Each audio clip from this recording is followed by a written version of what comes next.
بسم الله الرحمن الرحيم.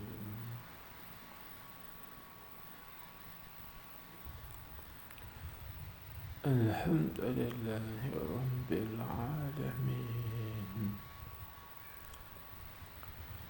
والصلاة والسلام على أشرف الأنبياء والمرسلين، سيدنا ومولانا محمد وعلى آله وصحبه أجمعين. سبحانك لا علم لنا إلا ما علمتنا إنك أنت العليم الحكيم. رب اشرح لي صدري ويسر لي أمري واحلل عقدة من لساني يفقه قولي. اللهم صل على سيدنا محمد الفاتح لما أغلق والخاتم لما سبق آثر الحق بالحق والهادي إلى صراطك المستقيم وعلى آله حق قدره ومقداره العظيم. صلاة تفتح لنا بها أبواب الرضا والتيسير وتغلق بها عنا أبواب الشر والتعسير، وتكون لنا بها وليا ونصيرا.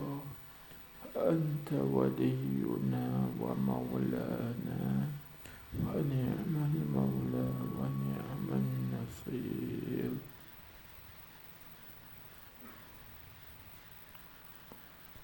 اللهم افتح لنا أبواب فضلك وانشر علينا خزائن رحمتك.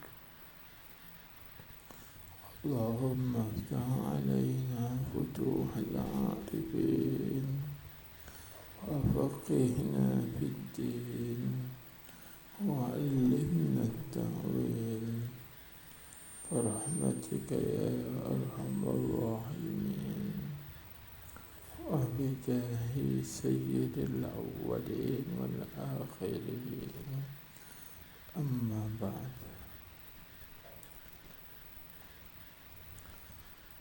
وقال المؤلف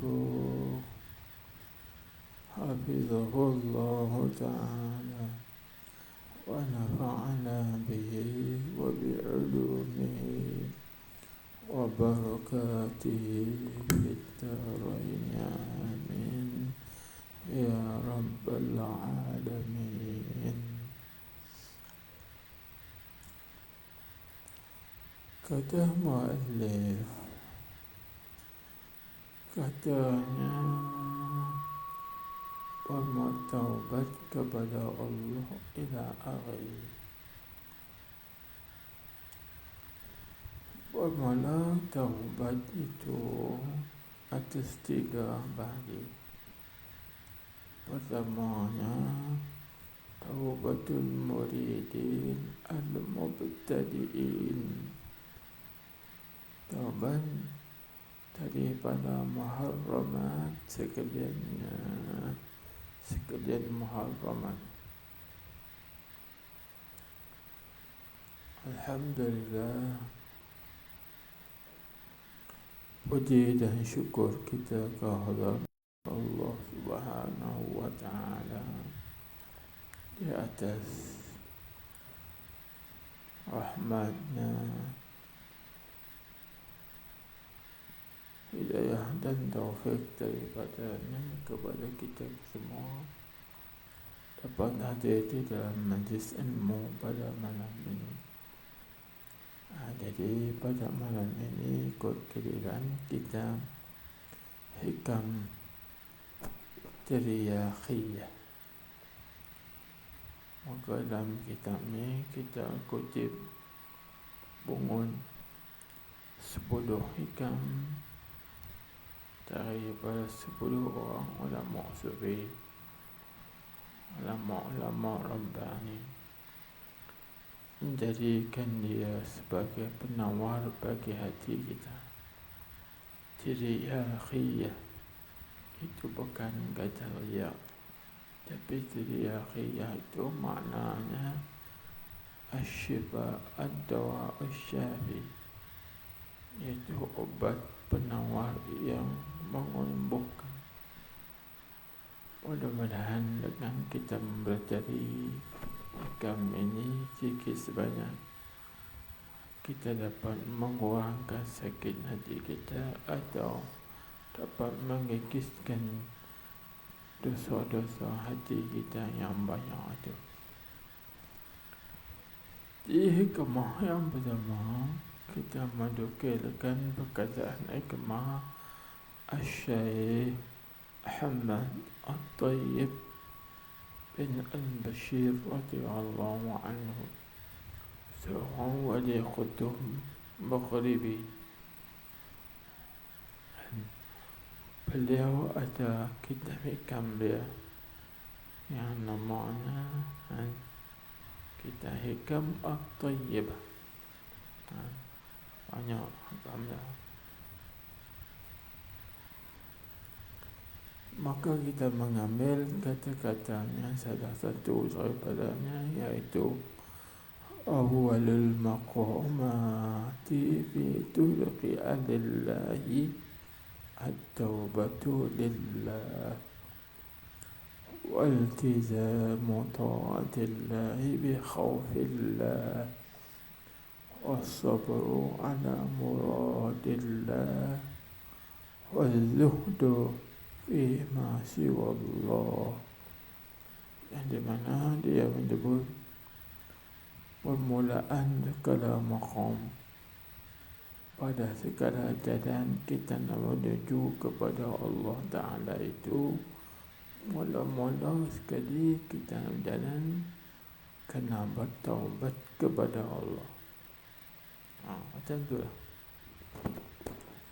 Kerana kita nak jalan mesti kita kena suci dulu, bersihkan terlebih dahulu.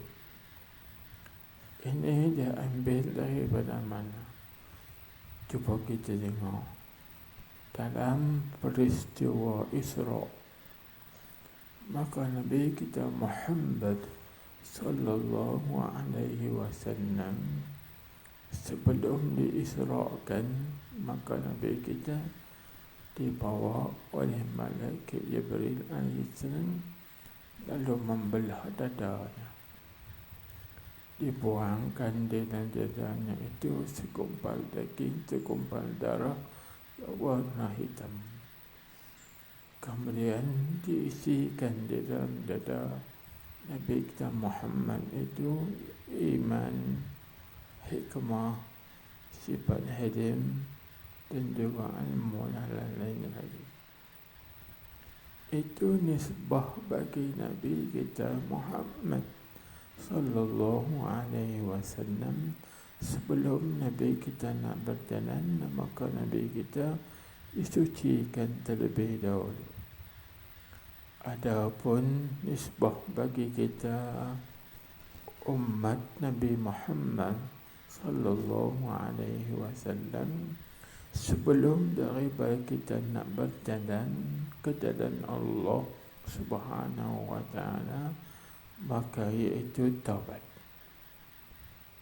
Sebab itulah Syekh Ahmad Tayyib berkata awalul maqamati fi tuqi ahlillahi at-taubatu lillah. Mula-mula sekali segala maqam dalam perjalanan kita menuju kepada Allah Subhanahu wa ta'ala, mula-mula sekali ialah bertaubat, kena suci terlebih dahulu. maka bukalah kitab mana pun, kitab Imam Ghazali ke, kitab Hikam ke, mula-mula sekali ia bertaubat. Ini kerana apa? Kerana dengan taubat itu seorang itu dikasihi oleh Allah Subhanahu wa ta'ala. Seperti mana Allah Subhanahu wa ta'ala firman, Inna Allah yuhibbut tawabin wa yuhibbul mutatahhirin. Sesungguhnya Allah Ta'ala itu kasih akan orang yang banyak bertaubat. Apa makna tawabin? Ay kasirur raji'ina ila Allah. Itu banyak orang yang banyak yang kembali pulang kepada Allah Subhanahu wa ta'ala. Ini kerana apa?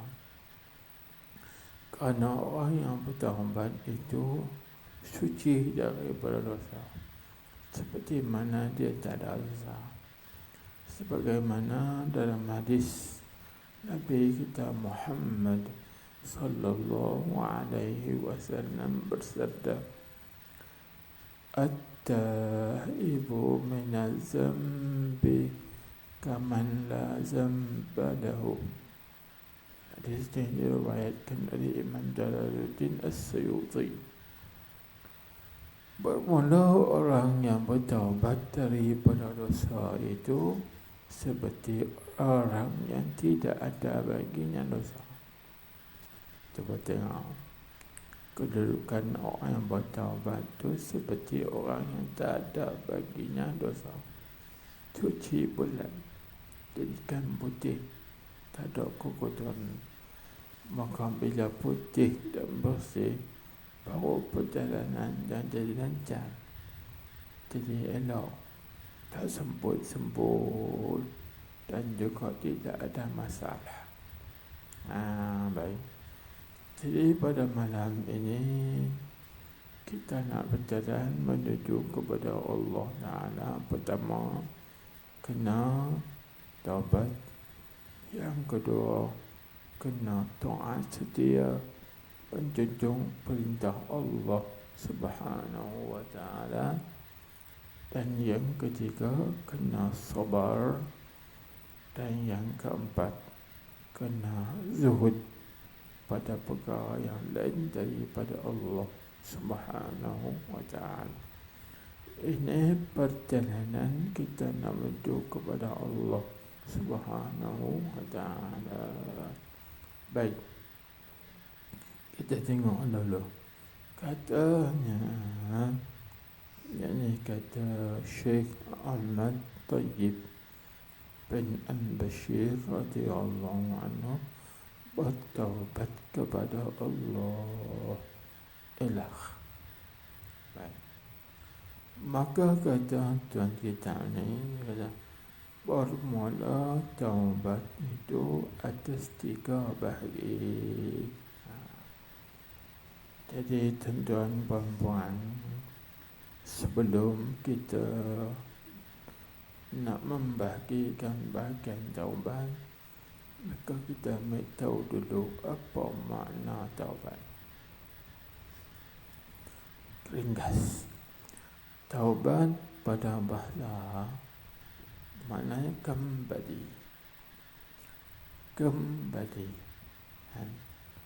Jadi orang kembali balik ke pangkal jalan, itu pada bahasa lebih bertaubat. Sebab taba yatubu taubatan iza raja'a.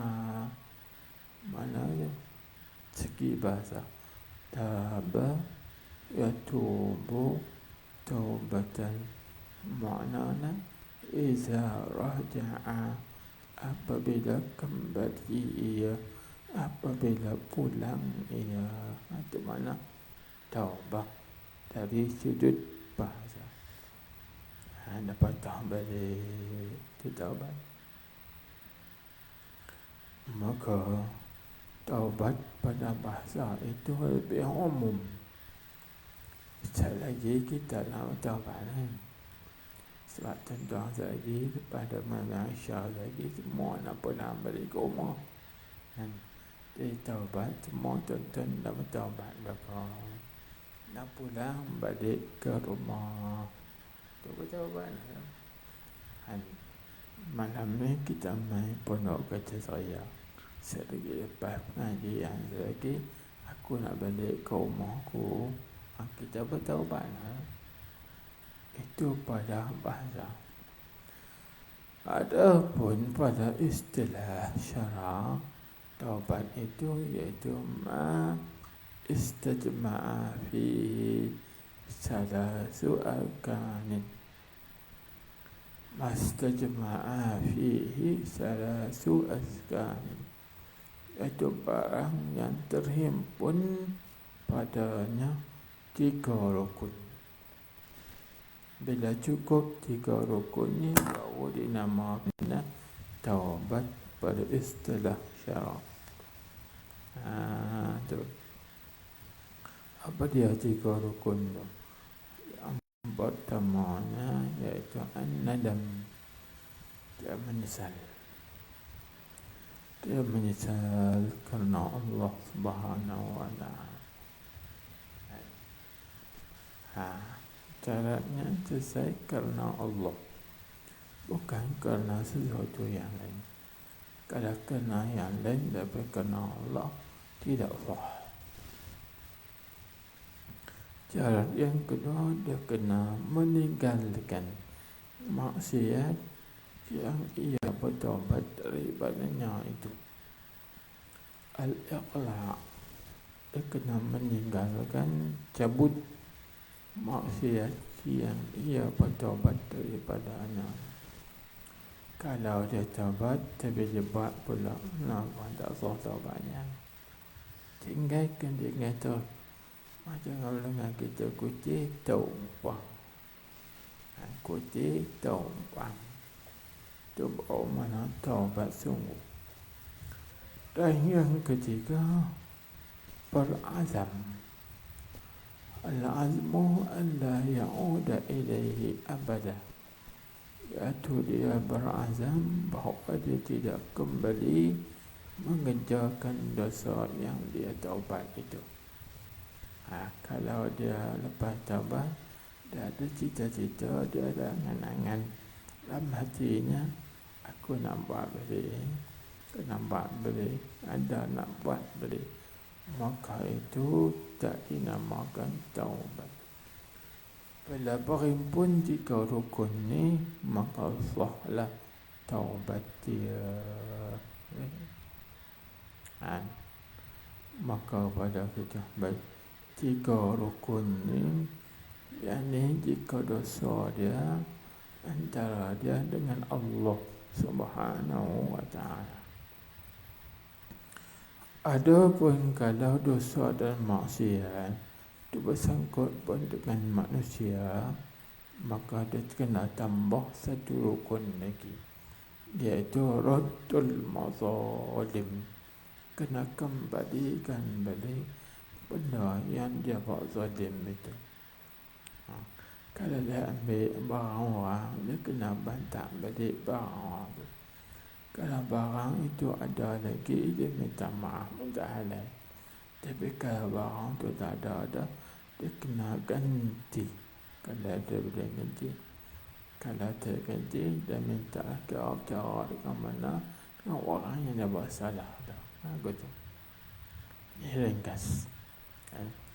Bila cukup rukun-rukun ni, baru dinamakan dia taubat. Maka tuan-tuan puan-puan hadirin hadirat sekalian, dalam tasawuf taubat itu ada 3 bahagi. Ini kita dengar.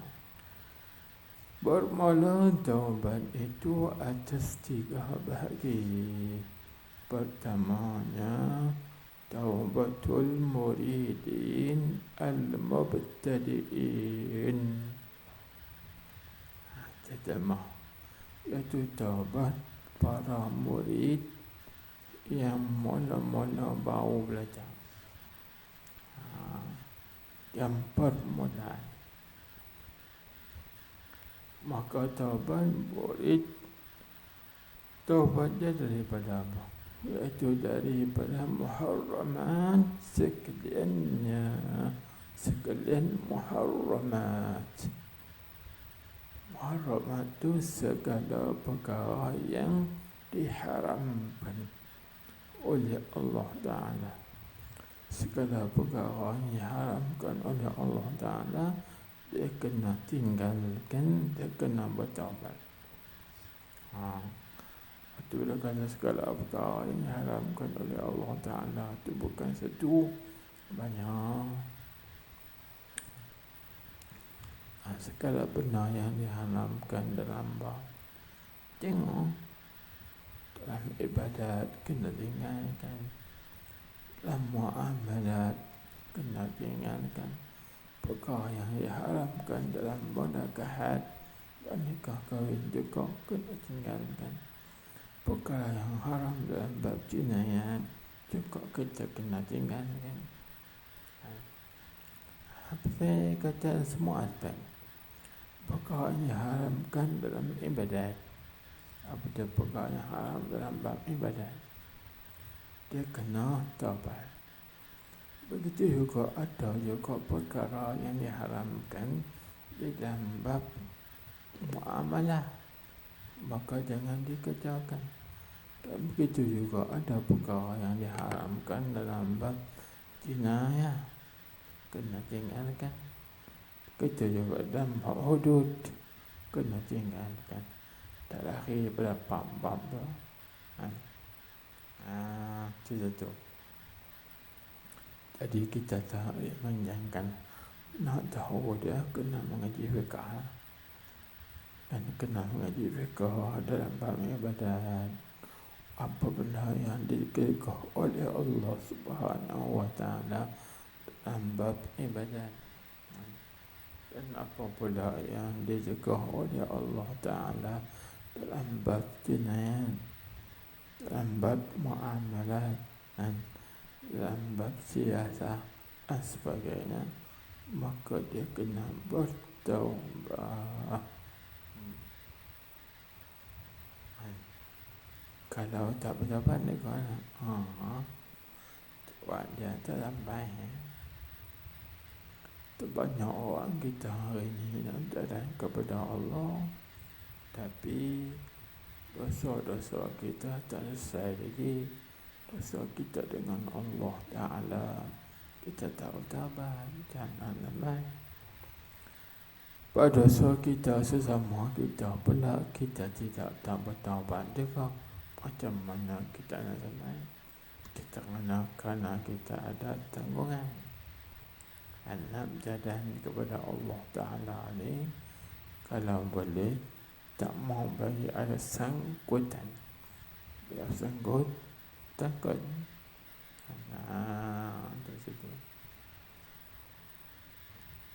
Itu yang pertama kita ringkaskan. Dan keduanya, terbaca sedikit lain. Keduanya, yakni dari tiga bahagian taubat tu, iaitu taubatul muridin al-mutawassitin, taubat para murid yang pertengahan. Mereka ni dah berjalan dah. Mana yang awal itu mereka dah selesai dah, maka mereka duduk dalam pertengahan.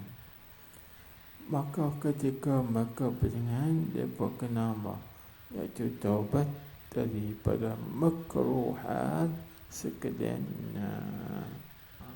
segala perkara-perkara yang makruh.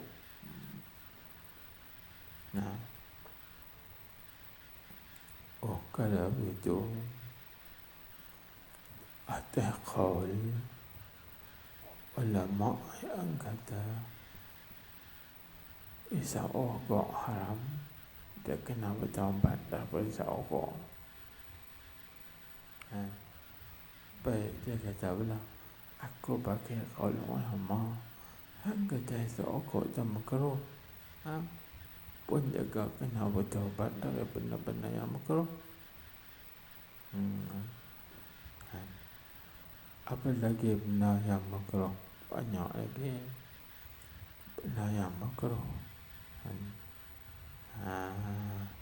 Sampai tahu tu. Pasal apa dia kata benda makruh ni kita kena tahu baca. Kerana makruh ni bila berlebih-lebihan dia akan terlanjak kepada yang haram.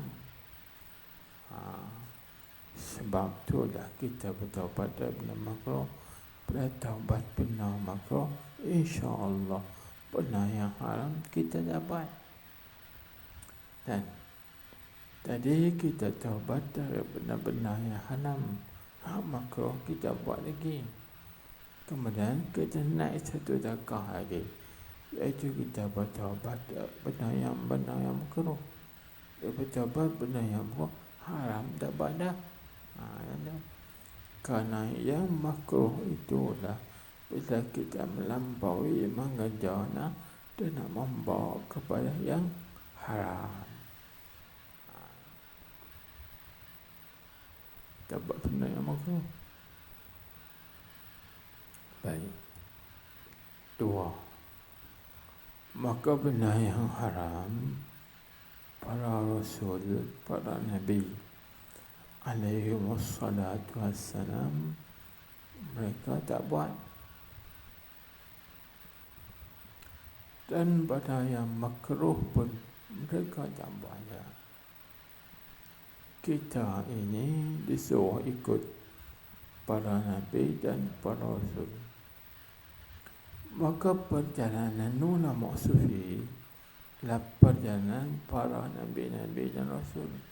Walaupun ulama sufi ini bukan nabi dan rasul, tapi mereka dah yang mewarisi perjalanan para nabi dan para rasul alaihi wasallam. Kalau gitu, kalau kita nak ikut tarik ahli sufi, jalanan ahli sufi, maka kita kena bertaubat daripada yang haram. Kemudian kita latih daripada bertaubat daripada benda yang makruh. Hanya berlaku kepada kita ni 2 saja atau 3 saja, iaitu wajib dan sunat. Kerana perbuatan para nabi dan rasul hanya berkeliling atas 2 saja.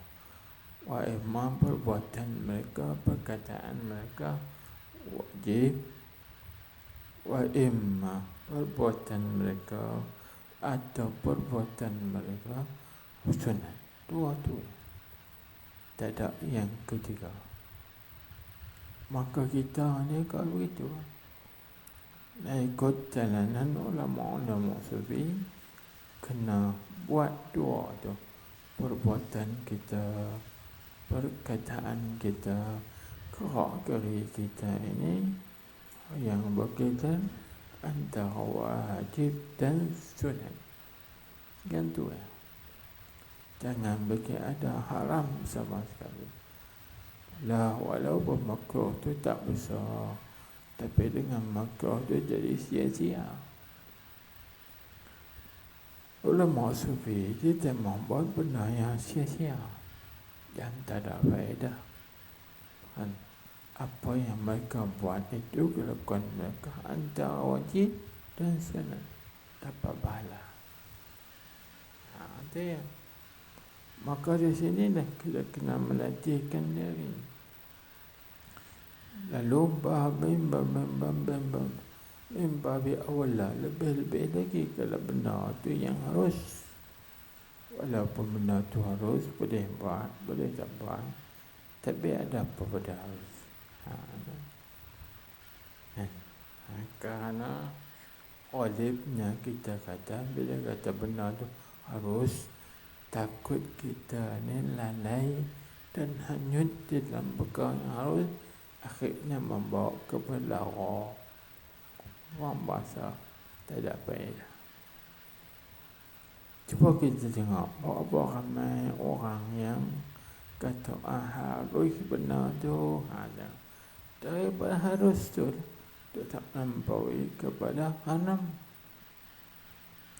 atau sekurang-kurangnya dapat harus tu tidak melampaui kepada benda yang makruh. Dari benda makruh lah akan menghanyut, membawa kepada mengerjakan benda yang haram. Sebab tu lah kita ni kena bertaubat dari benda-benda yang haram. Lepas tu kena bertaubat dari benda-benda yang makruh. Baik. Itu peringkat murid di pertengahan.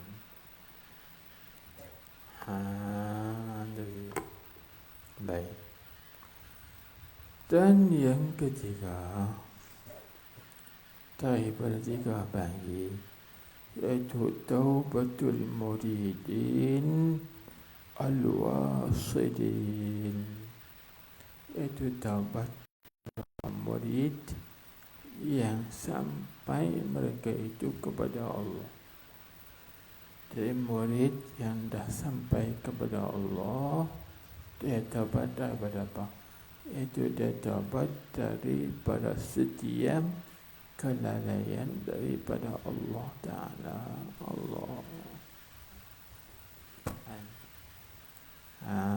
Tuan-tuan, perempuan, hadirin hadirat sekalian, supaya kita ni sampai ke peringkat yang lebih atas daripada bawah, daripada yang pertama naik ke tahap kedua, daripada tahap kedua naik ke tahap ketiga.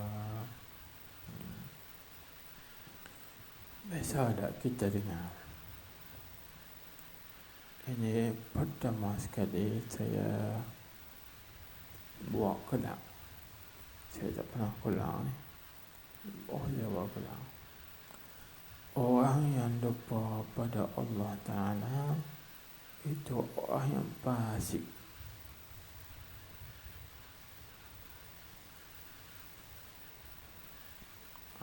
Tengok.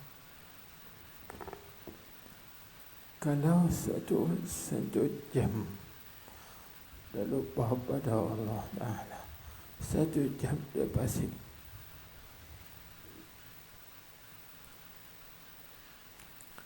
Kalau sehari dia lupa pada Allah, 1 hari dia fasik. Kalau 24 jam dia lupa pada Allah, 24 jam dia fasik. Kalau setiap hari dia lupa pada Allah Ta'ala, setiap hari dia fasik. Maka fasik itu tuan-tuan berdosa. Berdosa. Kita tengok dalam 1 hari kita lupa kat Tuhan berapa kali?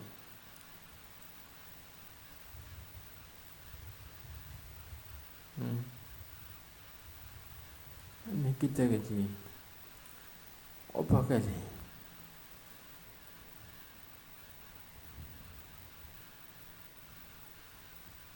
Lupa kat Tuhan itu dosa. Jadi orang Sufi kalau lupa 1 jam, dia berdosa dengan Allah Ta'ala 1 jam. Kalau dia lupa 6 jam, berarti dia berdosa kepada Allah Ta'ala 6 jam. Kalau dia lupa kepada Allah Ta'ala 12 jam, artinya dia berdosa kepada Allah 12 jam. Sampai itulah dia bertaubat.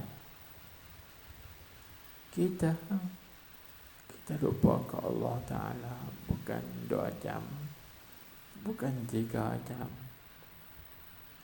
Kita tengok, kita ingat kita berapa minit?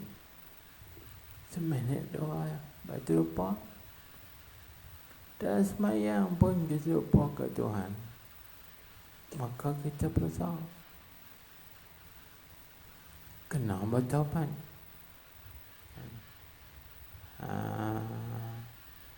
Sebab tu diceritakan bahawa Imam Asy-Syafi'i ketika dia baca kitab Lalu tengah-tengah baca kitab, dia berhenti baca kitab, dia istighfar kepada Allah Ta'ala. Astaghfirullahaladzim, Astaghfirullahaladzim, Astaghfirullahaladzim. Bukan 3 kali, bukan juga 30 kali, bukan 300 kali, beribu-ribu kali. Ketika itu ada seorang anak muridnya, Al-Imam Muzani. Imam Muzani bertanya kepada Imam Syafi'i, wahai Imam Syafi'i, guru kami,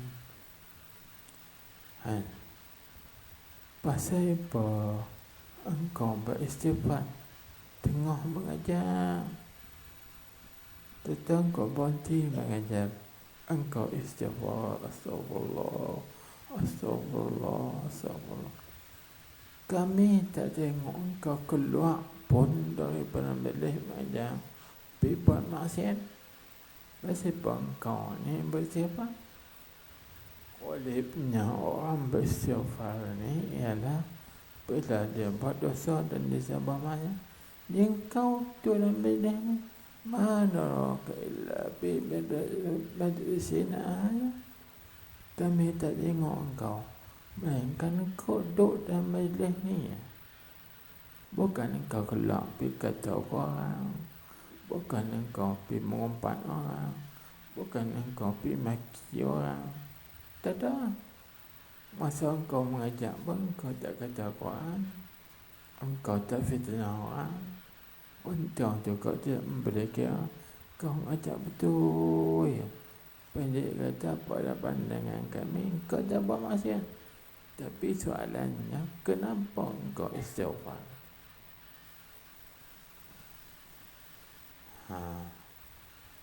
Lalu Imam Syafi'i menjawab, dia kata, inni nasitullah burhatan, sesungguhnya aku lupa kepada Allah 1 detik. Coba tengok, Imam Syafi'i dia lupa kat Tuhan 1 detik saja.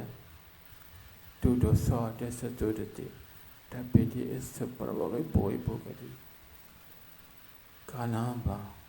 Kerana di sini Imam Syafi'i kata orang yang lupa pada Allah Ta'ala itu fasik. Orang fasik ni orang yang mengerja dosa berat dan dosa kecil. Sebab itu Imam Syafi'i lupa ke Tuhan, dia istighfar kepada Allah Subhanahu wa Ta'ala. Dan Allahu Akbar, halusnya hati Imam Syafi'i. Kita ni Allah, cuba kita tengok berapa minit kita ingat ke Tuhan.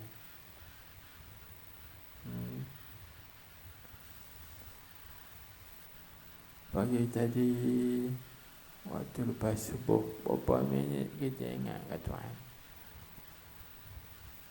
Kita dah ingat lah, dia ingatnya kerja dunia ya, dengan anak cucu ya, ibadah pada Allah Ta'ala. Waktu tengah hari pula aku pada mak ingat Tuhan.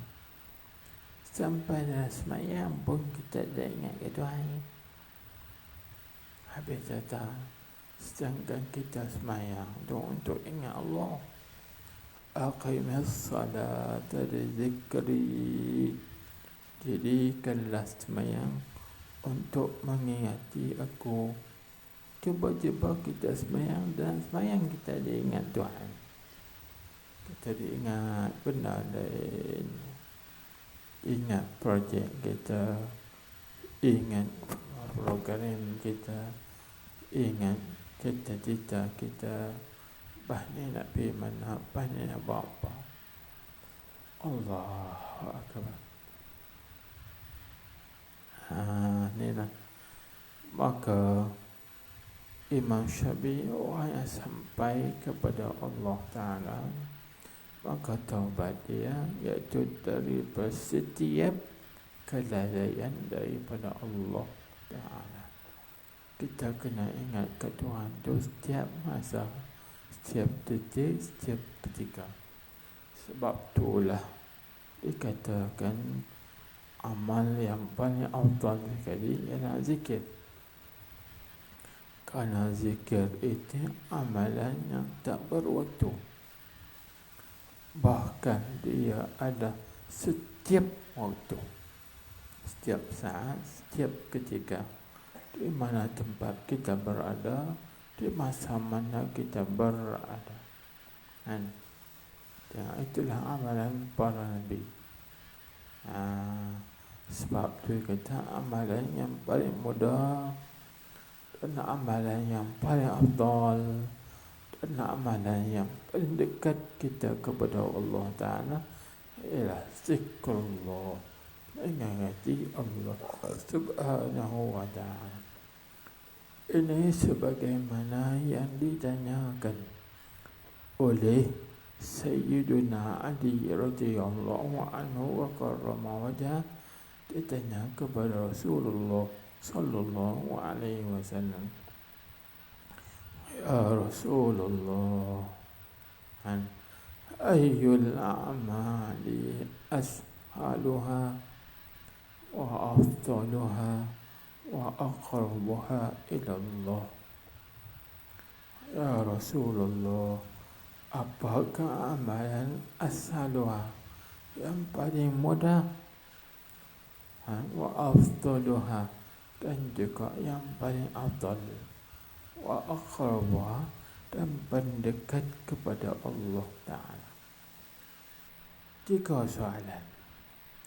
Apakah amalan yang paling mudah,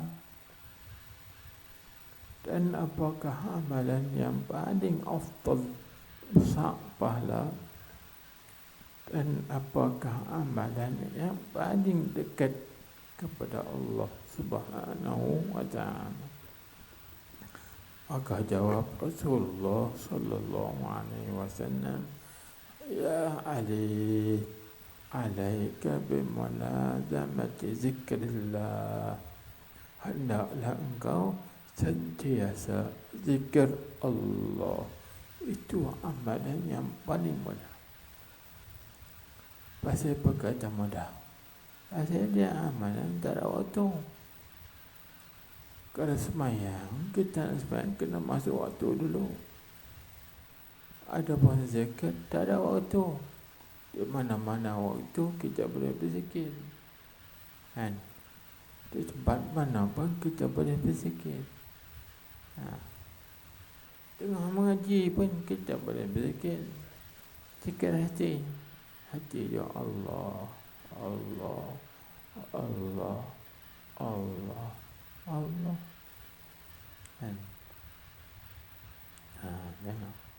Paling mudah.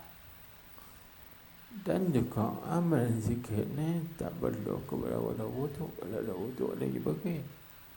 Dan juga tak perlu menghadap kiblat. Kalau menghadap kiblat lagi bagus. Kan? Putih bila melambat. Nak berjalan kaki boleh, nak duduk boleh, nak tidur boleh, nak berdiri boleh. Sepanjang apa posisi, situasi atau keadaan sekalipun, semuanya kita boleh berzikir. Masalahnya kita tak mahu. Kan? Kerana hati kita tu dia ingat benda lain, duk sibuk dengan benda lain, azam cita-cita dengan benda lain. Sebab itu kita tak boleh jalan. Sedangkan jalan zikir dan jalan yang paling dekat kita kepada Allah. Karena tu Allah Subhanahu wa Ta'ala menyebut, fazkuruni azkurkum. Seingatlah oleh kamu akan aku, pasti aku ingat kamu. Kalau kita ingat Allah Ta'ala, Allah Ta'ala ingat kita. Terbaik. Bila kita lupa pada Tuhan, maka kita berdosa. Di sisi orang arifin, orang arif billah, kita lupa pada Tuhan, kita dinamakan fasiqin, orang-orang yang fasik. Maka fasik itu berdosa.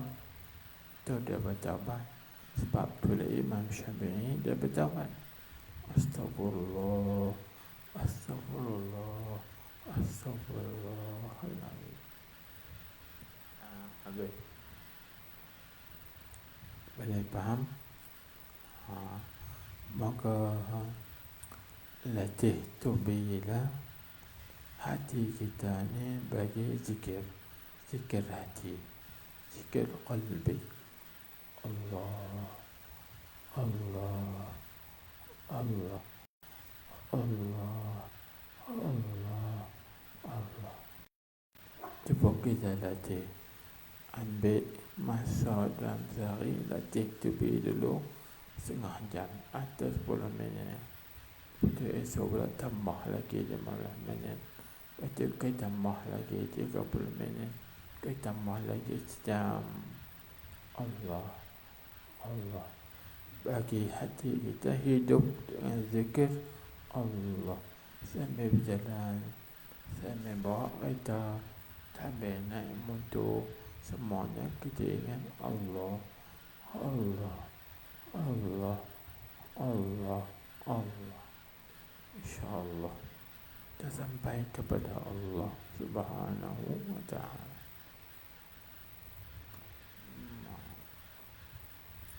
Baik. Jadi tuan-tuan, puan-puan, hadirin hadirat sekalian, kita ni selain daripada Nabi Rasul, selain daripada para malaikat, kita ni bukan maksumun. Kita bukan orang terpelihara daripada dosa. Maka tentu ada ke kita ni dosa. Dosa ni dalam ilmu tauhid, ulama membahagi kepada dua bahagi, iaitu mana dosa kecil dan juga dosa besar. Seperti kata matan Jawharah, wa indana anna dzunuba qismani sawairun kabairun basani. Di sisi kita mazhab Ahlus Sunnah wal Jamaah, dosa-dosa itu ada dua bahagi, dosa-dosa kecil dan juga dosa besar. Itu bahagian yang kedua. Dosa kecil dan dosa besar ni semua wajib hati kita kena bertaubat. Kemudian dosa kecil dan dosa besar ni dibahagikan kepada dua bahagi pula, iaitu ada dosa zahir dan juga dosa batin. Maka dosa zahir tu kita kena bertaubat, dan juga dosa batin pun juga kena bertaubat. Cumanya kita ambil umbi ataupun ibu. Bagi segala dosa besar tu ada berapa? Ada 4. Ini kena jaga. Bagi ummahatuz dzunub, ibu segala dosa besar. Ummahatul kabair, ibu segala dosa besar itu ada 4. Ini selalu ada kaidah. Maka kita kena buang.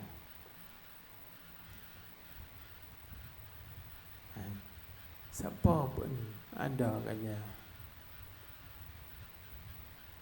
Apa dia? Agak ada tuan-tuan. Ibu bagi segala dosa itu ada 4. Apa dia?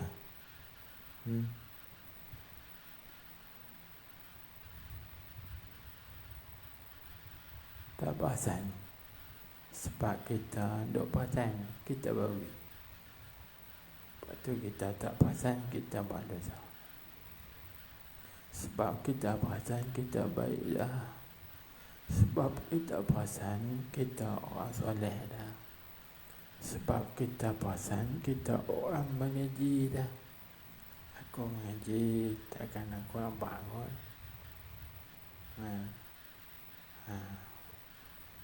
Ada 4.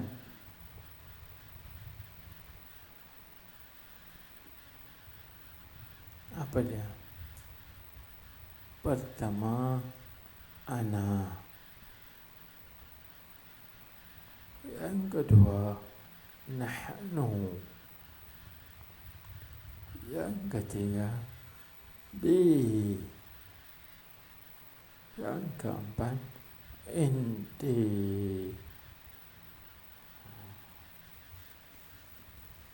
Apa dia?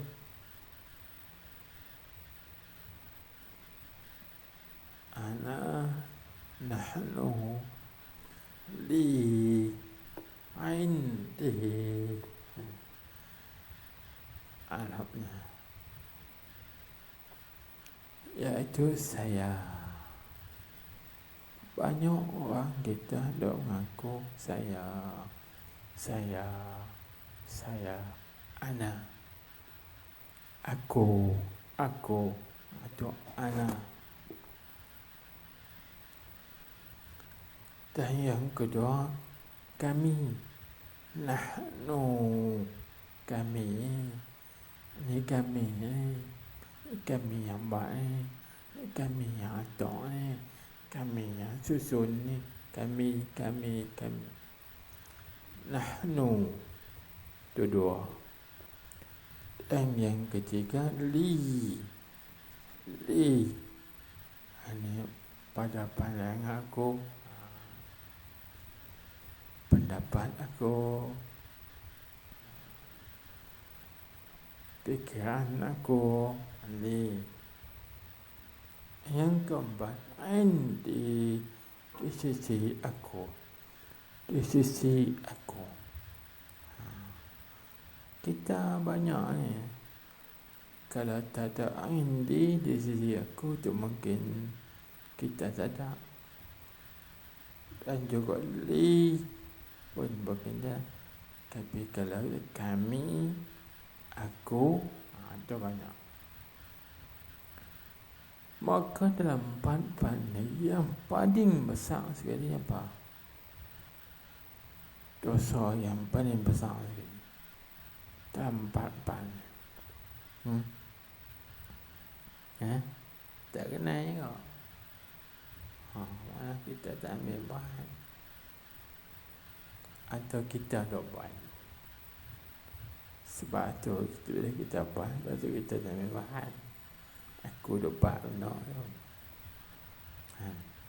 Yang paling besar sekali apa? Kata Syekh Abdul Rahman Ash-Shawuri, mursyid yang besar di negeri Syria. Syekh Abdul Rahman Ash-Shawuri.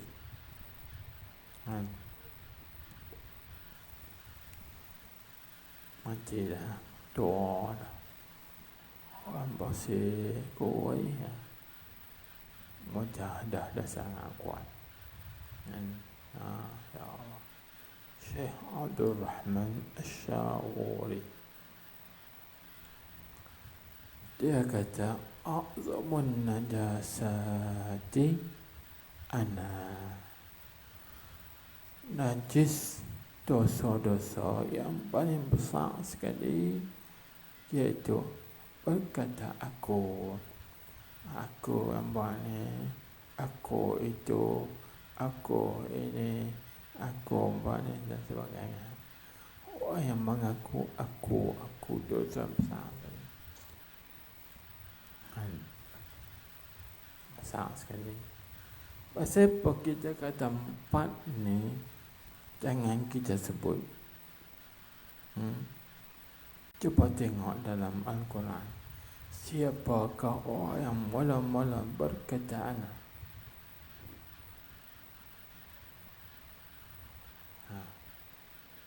Tanya orang apa Ibrahim, siapakah yang mula-mula sekali berkata ana?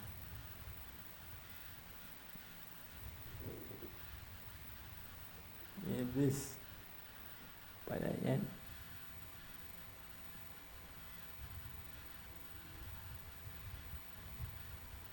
belum tu.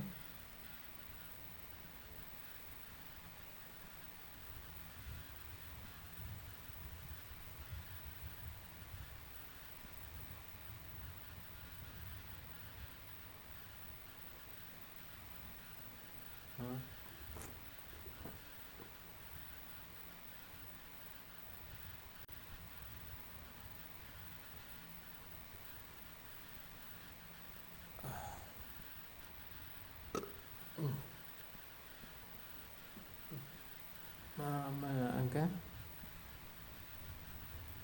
antastud lima khalaqtu biyadai qala ana khairum minhu khalaqtani min narin wa khalaqtahu min tin.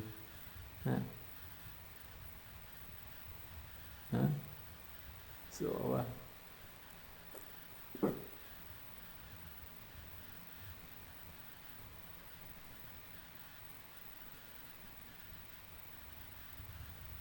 Surah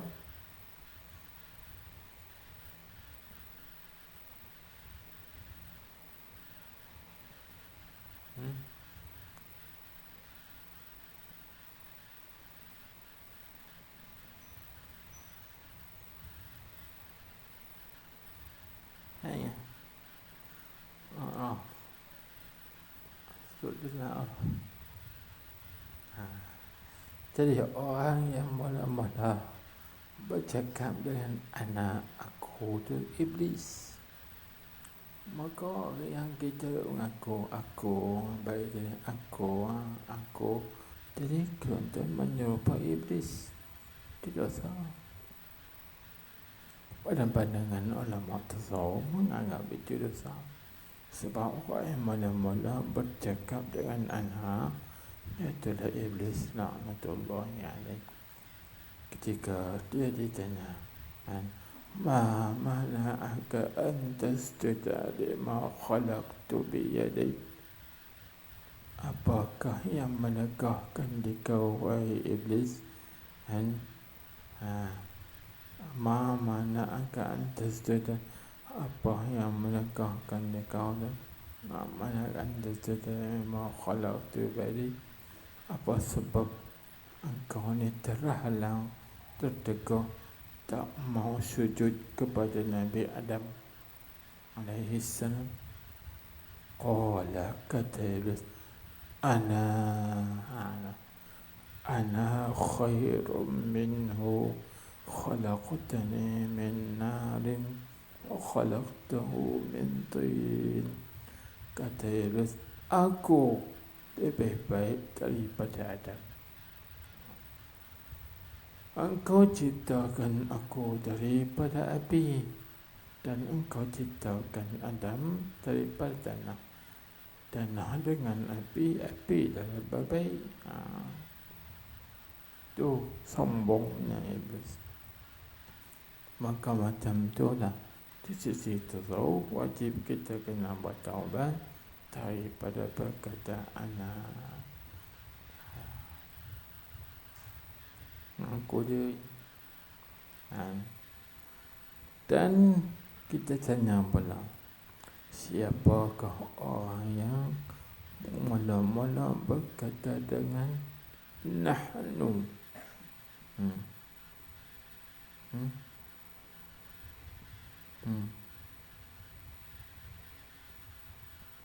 Orang yang berkata dengan nahnu, siapa dia?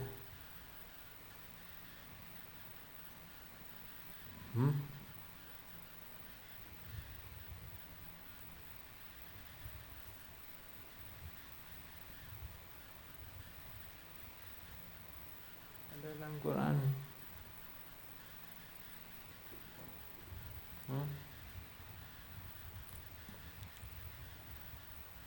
Siapa dia? Kami lah.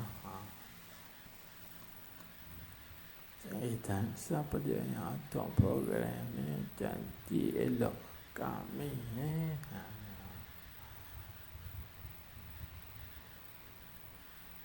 kami yang atau semua adjektif beragam ini, maka siapa dia kata? Iaitu kaum Balqis, Malikatu Sabah. Kaum Balqis, permaisuri Sabah, Raja Balqis. Maka Allah Subhanahu wa Ta'ala hikayatkan perkataan kaum dia, iaitu kata qalu nahnu ulu quwwatin wa ulu ba'sin. Kamilah yang mempunyai kekuatan. Nahnu ulu quwwatin, kamilah orang-orang yang mempunyai kekuatan. Kami buat ni semua ni kekuatan kami. Kami buat ni semua kehebatan kami. Kami buat ni semua tenaga kami. Tengok. Maka macam tu kita, siapa yang susun program ni berjalan lancar elok, kami siang malam kami mesyuarat, siang malam kami berbincang nak jadi lagu ni. Alhamdulillah jadi lagu ni. Kami itu yang satu dosa. Dosa apa? Panggil dosa syirik khafi yang ada dalam hati kita, sebab kita menisbahkan kepada kita. Siapa yang sudah Alhamdulillah semua dengan takdir Allah Ta'ala, hidayah taufik daripada Tuhan. Aku tu tak apa, kita sebut Alhamdulillah. Kami ada engineer kami ada apa lagi lah, atur kami ada apa lah, sebut ada ketua kami ada orang sekian kami ada orang berpengalaman 20 tahun, macam-macam dia. Kami tu sah. Dan yang ketiga, siapakah orang yang pertama-tama menyebut li bagi aku? Orang yang pertama menyebut li bagi aku, siapa dia?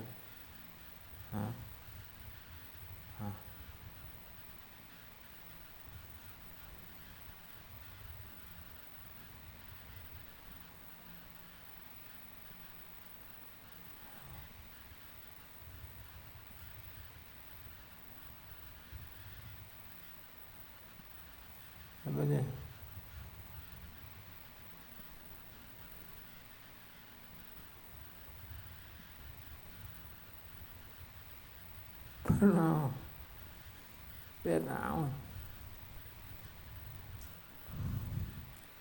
Firaun lah orang yang mula-mula menyebut li bagi aku, iaitu dalam surah Az-Zukhruf. Allah Subhanahu wa Ta'ala menghikayatkan Firaun berkata, alaysa li mulkun, apakah tidak ada bagi aku ni kerajaan? Alaysa li mulkun bi Misra, apakah tidak ada bagi aku ni kerajaan di Mesir?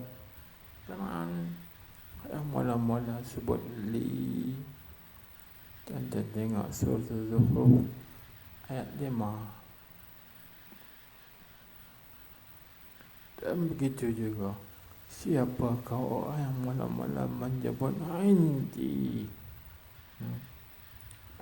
di sisi aku? Macam dia.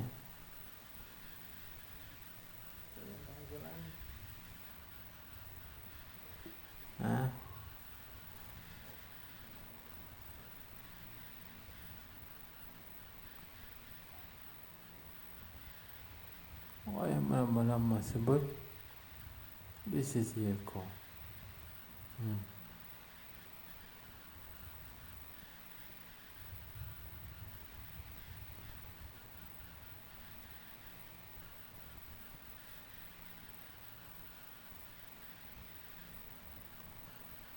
Iaitu Qarun. Yang benar-benar sebut di sisi aku.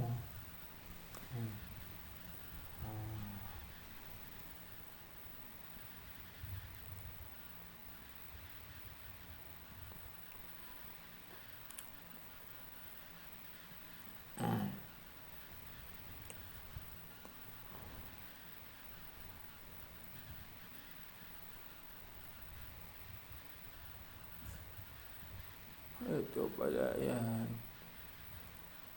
innama utitu min ilmin indi. Innama utitu min ilmin indi. Innama utitu ala ilmin indi. Asalnya aku datangkan dia ada ilmu di sisi aku, pengetahuan aku. Qarun disebut. Jadi pendek kata, 4 orang iblis yang menyebut anak iblis. Iblis itu laknatullah. Dan itu juga yang menyebut nahnu Balqis.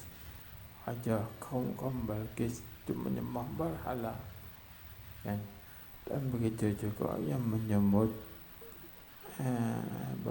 Li itu iaitu orang panggil Fir'aun,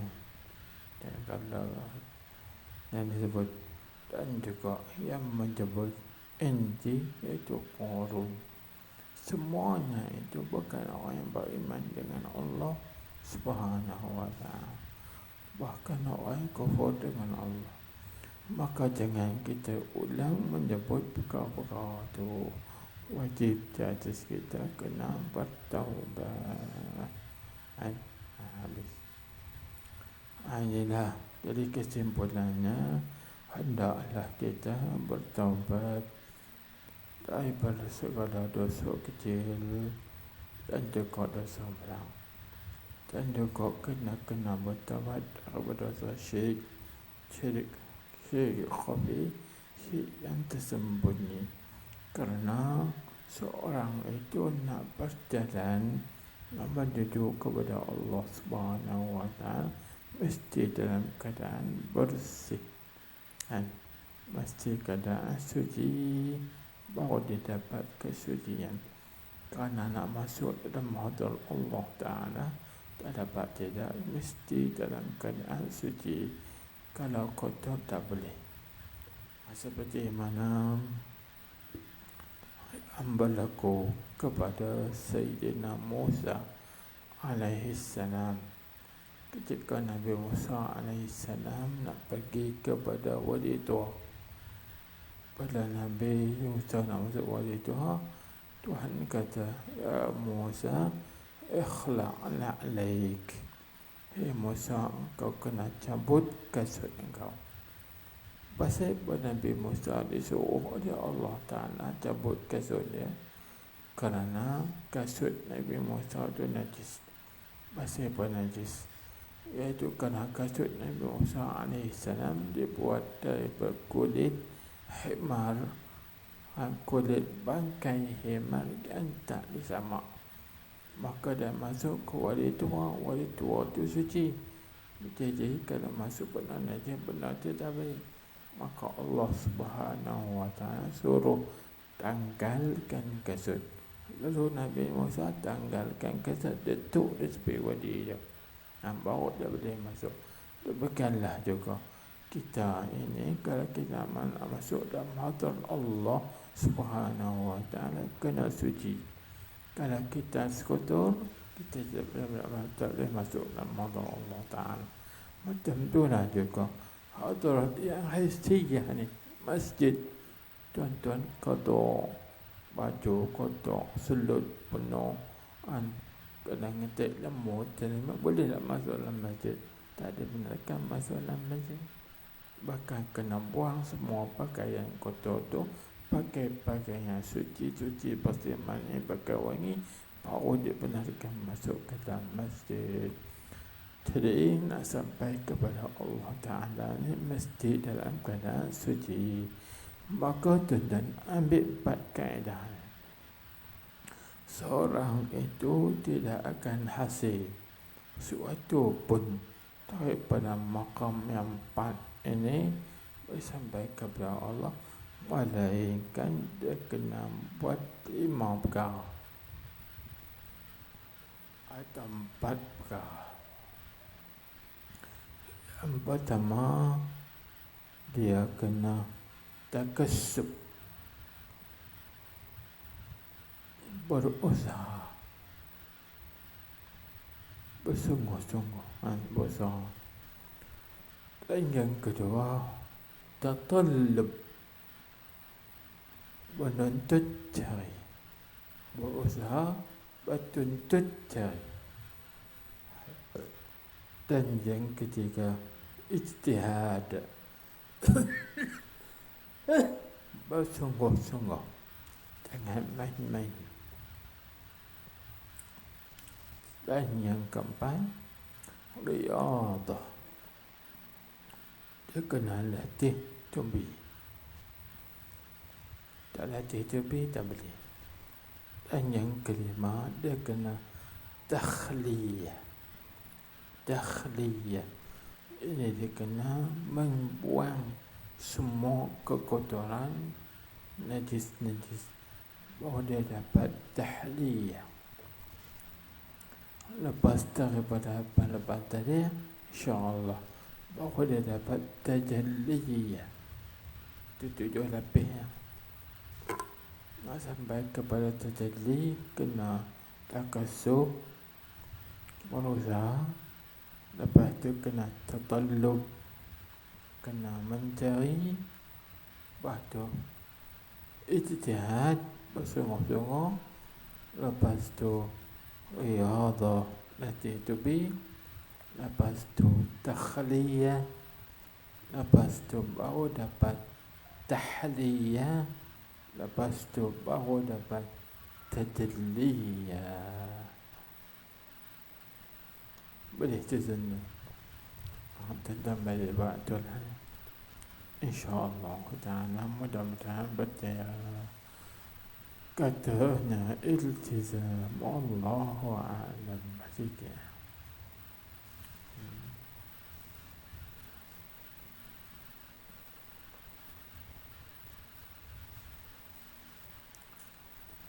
Jadi yang saya ajak malam ni, diberi taufik oleh Allah Subhanahu wa ta'ala, kita habaq jalan sekali. Maka jalan tu tuan-tuan kena berjalan pelan-pelan. Jangan bagi sesat jalan. Kalau bahasa nasihat, kena tanya orang. Jangan kita berjalan, kau rasa jalan ni betul tak? Kau rasa tak betul? Kena tanya orang. Jalan ni betul nak bagi? Betul lah, biar jalan tu. Kena berjalan lagi. Jalan adalah namanya takasub, tatallub, ijtihad. Kena usaha. Baru nak sampai kepada 7 peringkat tadi. Nak sampai kepada tajalliyah. Kena ada kasub, tatallub, ijtihad. Lepas tu baru ke depan. Allahu a'lam. Subhanallahumma bihamdi, asyhadu an la ilaha illa anta, astaghfiruka wa atubu ilaik. عملت سوءا وظلمت نفسي فاغفر لي فإنه لا يغفر الذنوب إلا أنت. اللهم صل على سيدنا محمد النبي الأمي الحبيب المحبوب العالي القدر العظيم الجاه وعلى آله وصحبه وسلم تسليما. بسم الله الرحمن الرحيم. الحمد لله رب العالمين وصلى الله وسلم عليه. اللهم افتح علينا حكمتك وانشر علينا رحمتك يا أرحم الراحمين. اللهم إنا نسألك علم الخائفين وإنابة المخبتين وإخلاص الموقنين وشكر الصابرين وتوبة الصديقين. ونسألك اللهم بنور وجهك الذي ملأ أركان عرشك أن تزرع في قلوبنا معرفتك حتى نعرفك حق معرفتك كما ينبغي أن تعرف به. اللهم اجعل جمعنا هذا جمعا مرحوما مشكورا وتفرقنا من بعده تفرقا معصوما مغفورا. ربنا آتنا في الدنيا حسنة وفي الآخرة حسنة وقنا عذاب النار. اللهم اختم لنا يا الله بخاتمة السعادة وجعلنا من الذين لهم الحسنى وزيادة بجاه سيدنا محمد صلى الله عليه وسلم في الشفاعة. اللهم إني مسني الضر وأنت أرحم الراحمين يا أرحم الراحمين يا أرحم الراحمين. ارحمني يا لطيف يا لطيف يا لطيف والتفي برحمتك يا أرحم الراحمين. وصلى الله وسلم عليه. الحمد لله رب العالمين.